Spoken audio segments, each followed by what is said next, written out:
Je voulais qu'on puisse discuter quelques instants ensemble, échanger, parce que la situation politique du pays et du Languedoc-Roussillon, du département, de la ville me paraît suffisamment difficile pour que j'aie une expression publique en tant que maire de Montpellier et président de l'agglomération. Les élections municipales à Montpellier ont donné un signe fort d'ouverture, ont montré une méthode, une nouvelle façon de faire de la politique citoyenne, divers gauche, écologiste. Cette façon de procéder nous a permis de réguler et de contenir le Front National en dessous de 10%. Exactement 9,25. L'essentiel de notre liste a été conçu avec des hommes et des femmes non élus, de la société civile, qui ont de grandes compétences mais qui n'ont pas l'expérience politique et surtout l'expérience des partis politiques. Si j'ai râlé un peu parce que la couverture médiatique n'était pas, à mon goût, suffisante au niveau national, c'est parce que c'est la seule expérience comme celle-là qui s'est déroulée en France. Et qu'elle méritait, à mon sens, d'être mieux médiatisée parce que unique en son genre. Ce scrutin me donne raison. Ce scrutin de dimanche me donne raison. Quand Marine Le Pen explique que pour faire front au parti qu'elle intitule l'UMPS, c'est-à-dire la conjonction des partis traditionnels qu'elle appelle avec un peu de dégoût l'UMPS. Nous avons montré qu'un modèle politique nouveau fonctionne et devient la seule alternative crédible face aux partis extrêmes.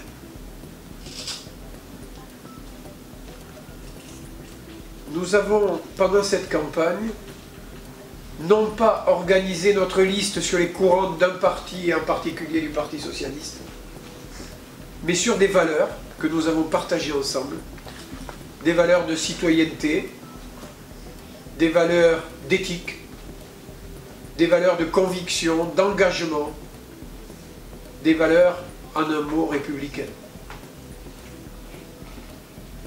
Je ne crois pas que la manifestation contre la réforme des collectivités ait été une bonne chose pour le scrutin de dimanche. Pour moi, c'est une faute politique, à 2 jours des élections européennes. Les préoccupations des citoyens français, ce sont le chômage, c'est le pouvoir d'achat, c'est le logement, c'est le bien vivre ensemble. C'est certainement pas leur problème majeur, existentiel, lorsqu'ils voient des élus braqués sur leur carrière, défendant leur précaré. Comment voulez-vous, après, que le peuple de France ait confiance en ses représentants? 61% des Français sont pour la réforme territoriale, sont favorables. C'est parce qu'ils considèrent qu'à un moment ou à un autre, eh bien, il faudra prendre à bras le corps le millefeuille territorial et le simplifier. Et la période de crise que nous traversons est une période propice pour que ce type de propositions soit entendu par nos concitoyens. L'élection européenne, en France, 70% des départements ont voté Front National. Midi Libre a titré le choc FM ici, mais tous les quotidiens et toute la presse y est allée de ces adjectifs et qualificatifs. Ce choc traduit à la fois une remise en cause des partis politiques, une remise en cause du gouvernement et une crise de confiance terrible envers les élus qui nous gouvernent. Dans la région, qui est traditionnellement à gauche, le Front National est devant dans tous les départements, sauf en Lozère. Dans l'Hérault, le Front National est à pratiquement 30%. Je rappelle à M. Bourgi, qui a ce matin fait quelques commentaires dans Midi Libre, que la ville de Montpellier a tenu. Mais j'y viendrai tout à l'heure, avec 18%.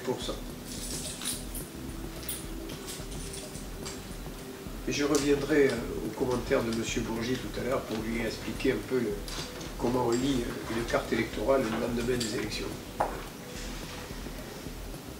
Donc dans l'Hérault, le Front National est en tête sur 274 communes sur 343. C'est-à-dire 80% des communes de l'Hérault ont voté Front National, ont porté le Front National en tête. Pézenas, 30%, Agde, 38%, Béziers, 35%, Sète, 32%. Dans le Gard, 33%, dans l'Aude, 30%, et dans la région Languedoc-Roussillon, 31%, alors que le PS est à 13%.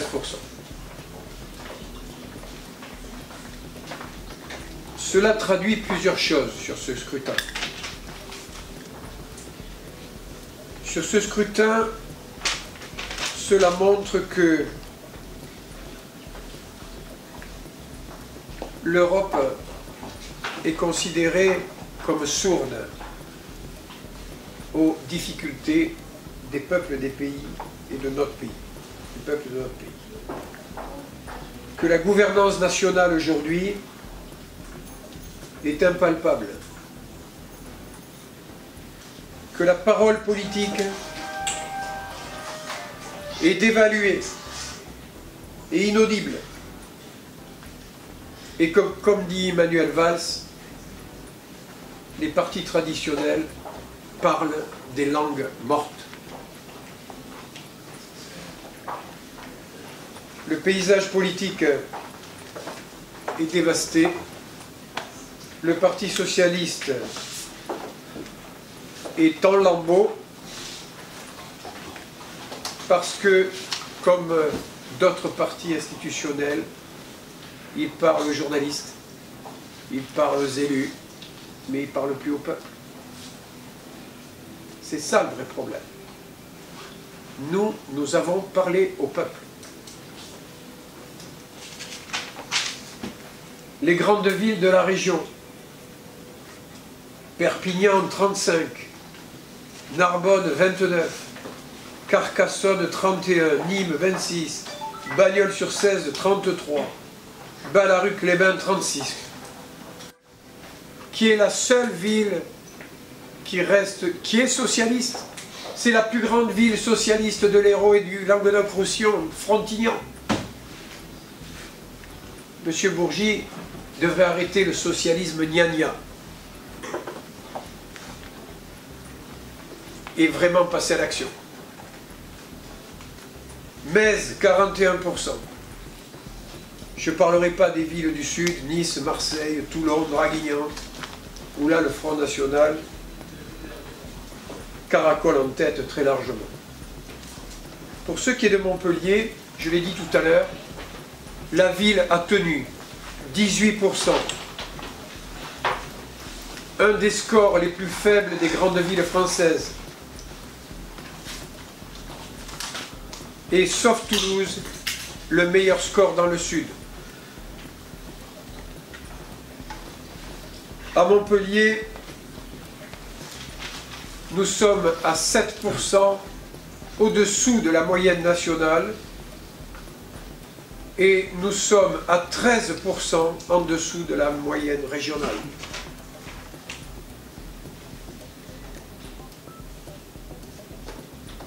Abordons une très brève analyse par canton de la ville.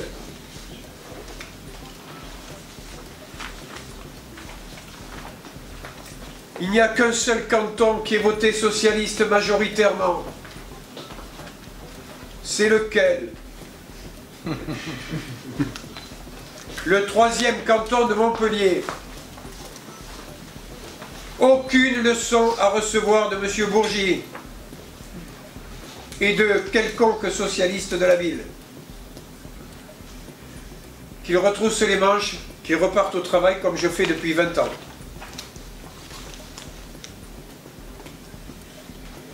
Quel est le meilleur score de participation dans les cantons de la ville? Signe de démocratie active. 3e canton de Montpellier, 46% de participation. Je vous donne un autre exemple. La Paillade, 26%, 20 points de moins. Les chiffres sont têtus. Ça, c'est la réalité.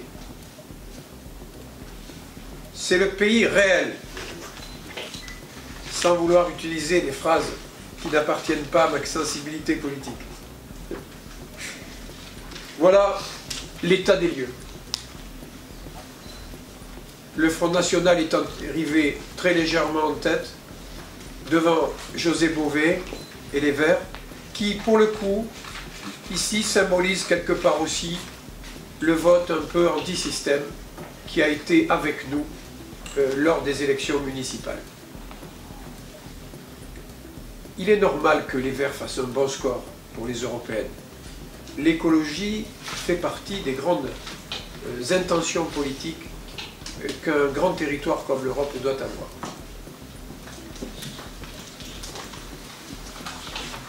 Je reviens au sujet.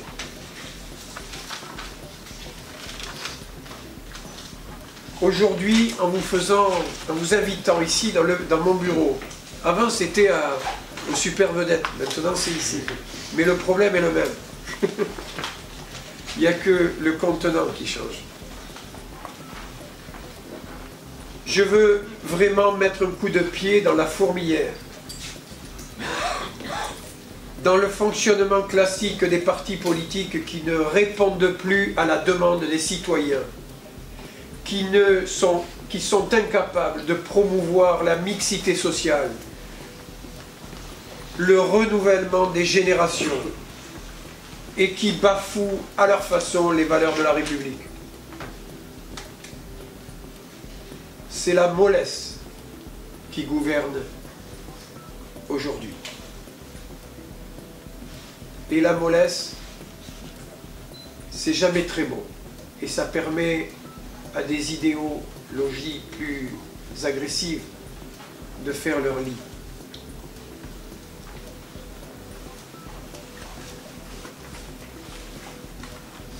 Il faut véritablement maintenant, et je parle au Parti socialiste, mais je parle aussi aux autres partis traditionnels, il faut engager un grand chantier de rénovation.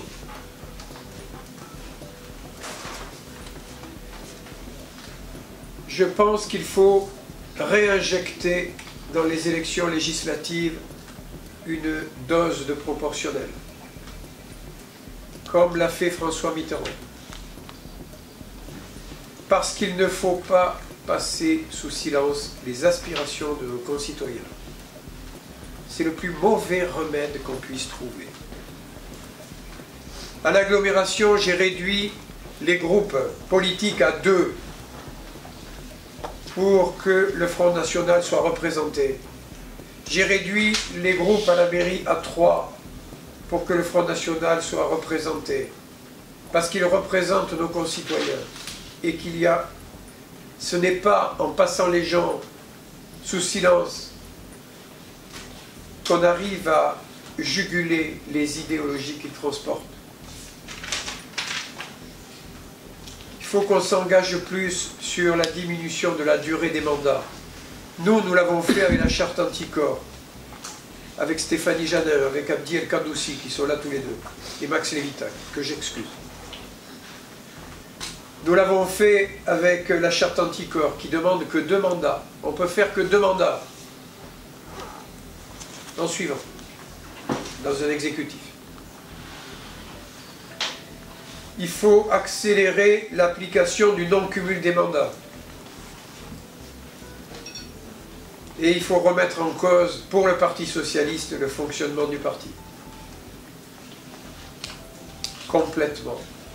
Ce n'est pas à Paris de nommer les candidats dans les régions. C'est aux militants. Quand Badelis a été élu avec les 146 voix, ou je ne sais pas combien, du Bureau national, ce n'est pas admissible. C'est aux militants socialistes de voter. Tant que le Parti socialiste agira de cette façon, il fera monter les extrêmes. Nous, on les a maintenus à moins de 10, à 9,25.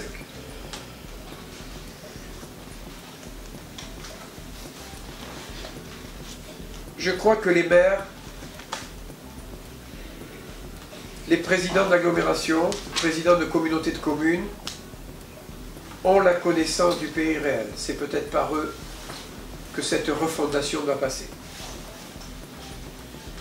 Mais cette recomposition dans l'exercice du pouvoir doit passer aussi par une vision moderne du territoire.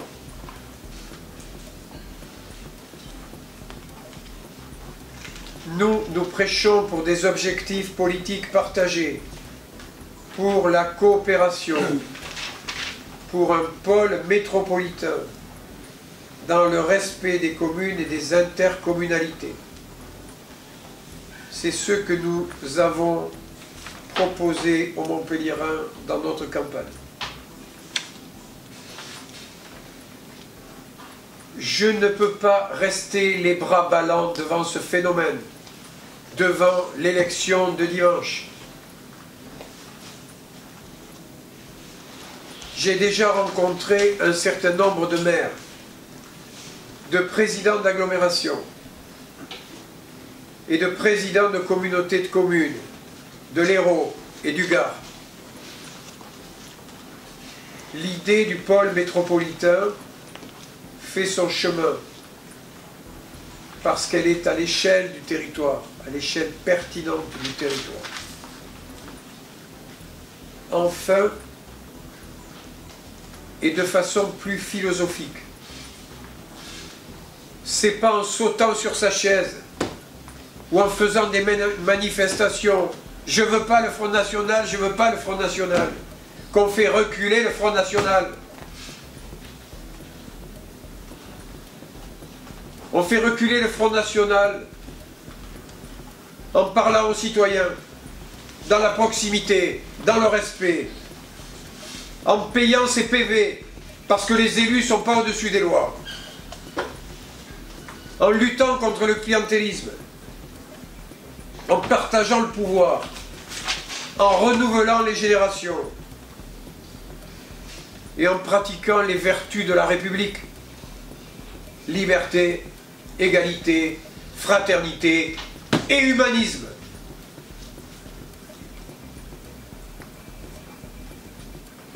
Ça veut dire que même les élus doivent faire un travail sur eux pour éliminer de leur comportement le mépris, la suffisance et la mollesse.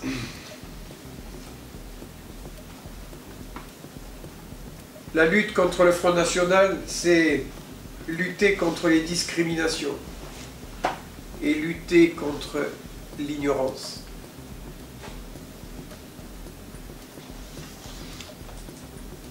Je voudrais finir mon propos en rappelant qu'ici, dans l'Hérault,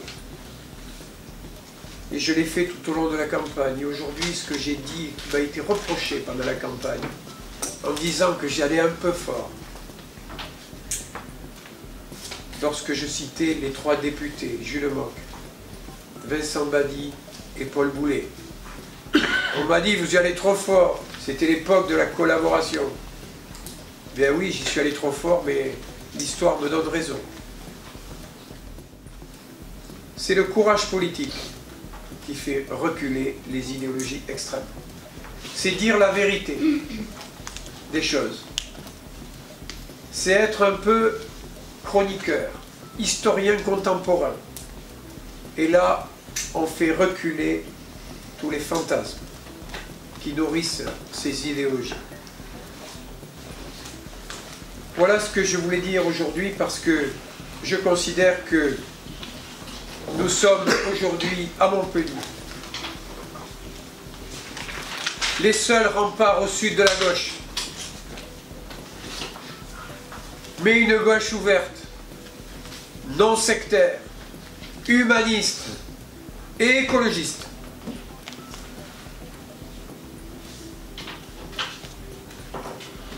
Et j'incite vivement à ceux qui nous font des leçons de faire l'analyse objective, honnête, des événements qui jalonnent notre territoire et notre vie quotidienne.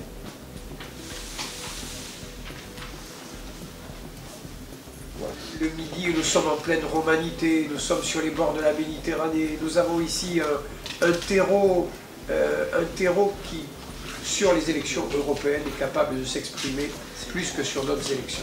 Georges Frêche, en disant que c'était le rempart un peu contre le FN, parce que c'est vrai qu'à l'époque de Georges Frêche, c'est vrai que le reste du sud, enfin des villes ou départements étaient pas mal contaminés, et c'est vrai que Montpellier était rempart quand même par rapport à ça. Il l'est. Montpellier est rempart. Montpellier est la seule ville de gauche ici dans le sud, aujourd'hui. Nous avons tenu au municipal. Et nous continuons à tenir au travers de ce scrutin qui a couvert de Front National, qui a colorié en Front National toute la France. Vous dites pas, ou très peu, vous parlez très peu de l'abstention, qui encore une fois est quand même très important. Oui, il est important pour les municipales, il est pour les européennes. Ça reste quand même problématique. Oui, l'abstention était très importante, mais bon, l'abstention n'était pas importante partout. Pour moi, c'est un non-sujet. C'est un sujet sur la mobilisation. Bien sûr, parler de la non-mobilisation, c'est un sujet politique, on est d'accord. Mais moi, je m'attache aux résultats davantage exprimés. Sur la mobilisation, je vous ai donné l'exemple des cantons de la ville tout à l'heure. On peut aller plus loin dans l'expertise. Beaucoup plus loin. Hier soir, j'ai fait l'analyse complète, voix par voix. Voilà, je ne vais pas insister. C'est pas mon fantasme, Hussein Bourgi.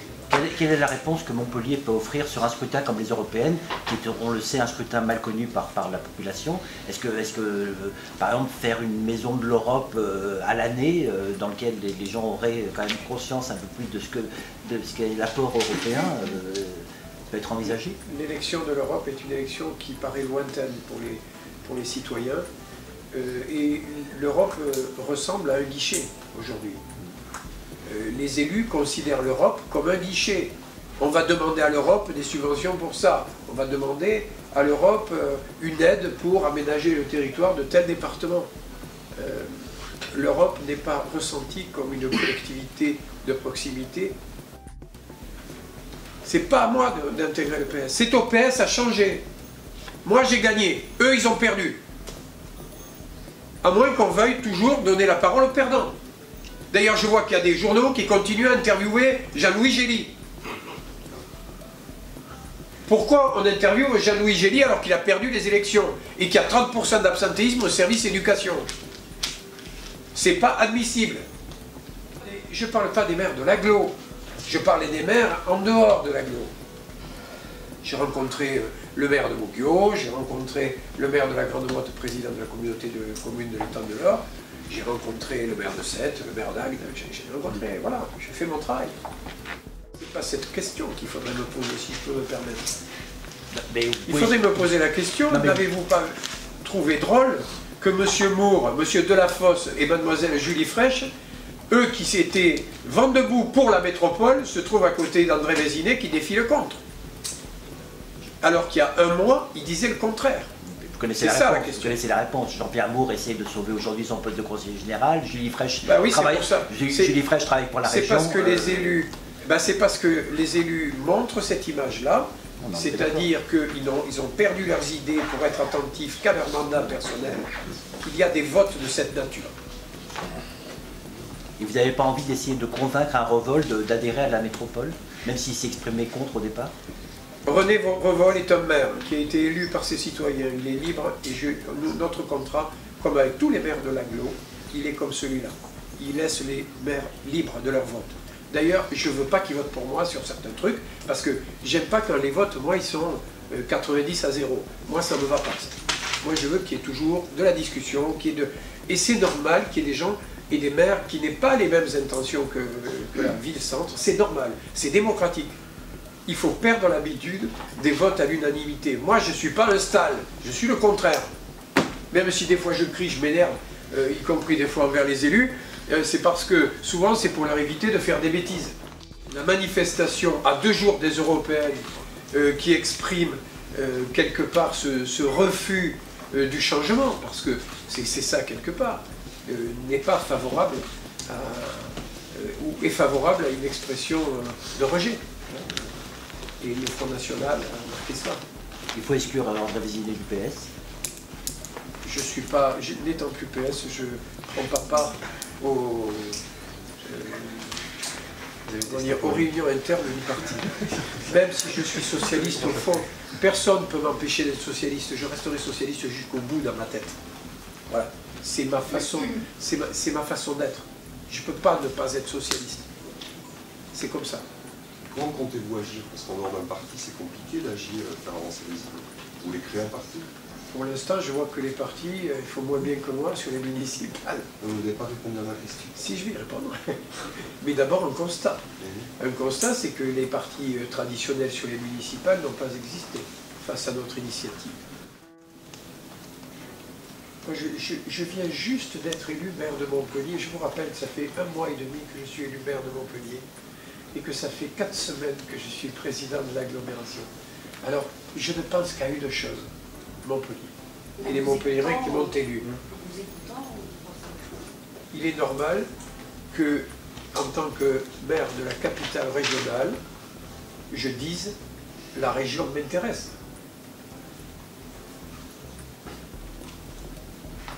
Qu'est-ce qu'il y a d'anormal?